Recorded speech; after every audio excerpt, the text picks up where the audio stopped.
తెలంగాణలో మొట్టమొదటి factory outlet Mukunda jewellers త్వరలో జూబ్లీ హిల్స్ లో గ్రాండ్ ఓపెనింగ్. అన్ని బంగారు ఆభరణాలపై VA 2 to 12% మాత్రమే. త్వరపడండి.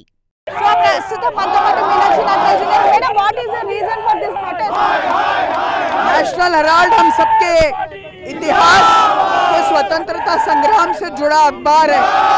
जिस तरह से भ्रामक प्रचार, झूठ और भय का राज केंद्र की सरकार फैला रही है, कोर्ट ने ये साबित हुआ कि जीत होती है और सत्य आखिर परेशान होता है, लेकिन सत्य पराजित नहीं होता। और सत्य की इस विजय से मोदी सरकार को सबक लेना चाहिए और अपने झूठ, फरेब, धोखा और भय के राज को समाप्त करने की प्रेरणा लेनी चाहिए। Already Rouse Avenue Court dismissed this which is ED petition. No ED petition. ED petition dismissed by Rouse Avenue Court.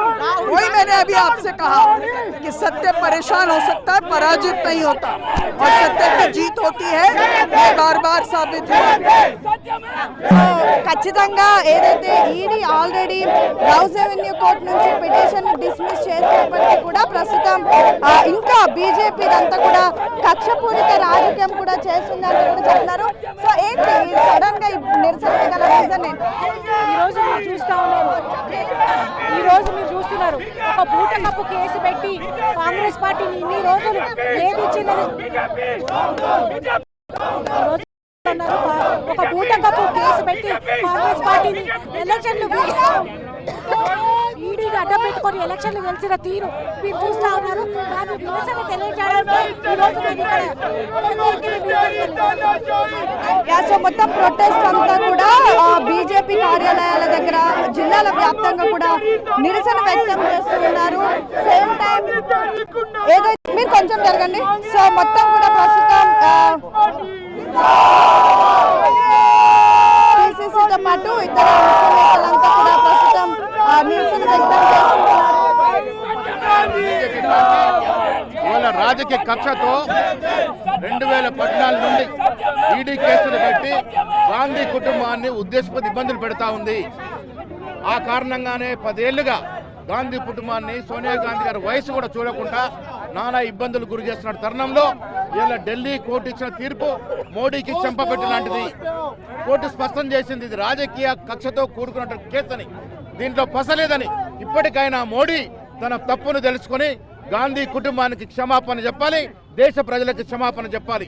రాజకీయంగా ఎదుర్కొనేటటువంటి దద్దమ్మలు ఈడీ పేరిట, సిబిఐ పేరిట గాంధీ ఇబ్బంది పెడుతున్నట్టు ప్రజలు తెలుసుకోవాల్సిన అవసరం ఉంది. కాబట్టే ఇలా శాంతియుతంగా మేము బీజేపీ ఆఫీస్ ముందు ధర్నా చేయదలుచుకున్నాం.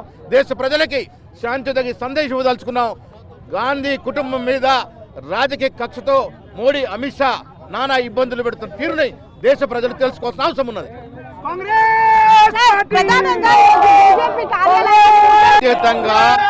బీజేపీ కార్యాలయం ముందు కూర్చొని నిరసన తెలిపి రాష్ట్ర దేశ ప్రజలకి మోడీ అవలంబిస్తున్న ఫాసిస్ట్ విధానాలను తెలియజేదలుచుకున్నాం. ఇది శాంతియుతమైన ధర్నా, ఎవరి మీద దాడి ఉండదు, ఎవరి మీద కక్ష ఉండదు. మనం అడుగునంత మాత్రాన మేము నిరసన ఆపము, ఇక్కడ కూర్చొని నిరసన తెలుపుతున్నాము. మా ఉద్దేశం వల్ల దేశ ప్రజలకి, రాష్ట్ర ప్రజలకి తెలవాలి గాంధీ కుటుంబాన్ని ఏ రకంగా ఇబ్బందులు పెడుతున్నారు. ఇది పసలేని కేసు అని కోర్టు తీర్పిచ్చింది ఇవాళ.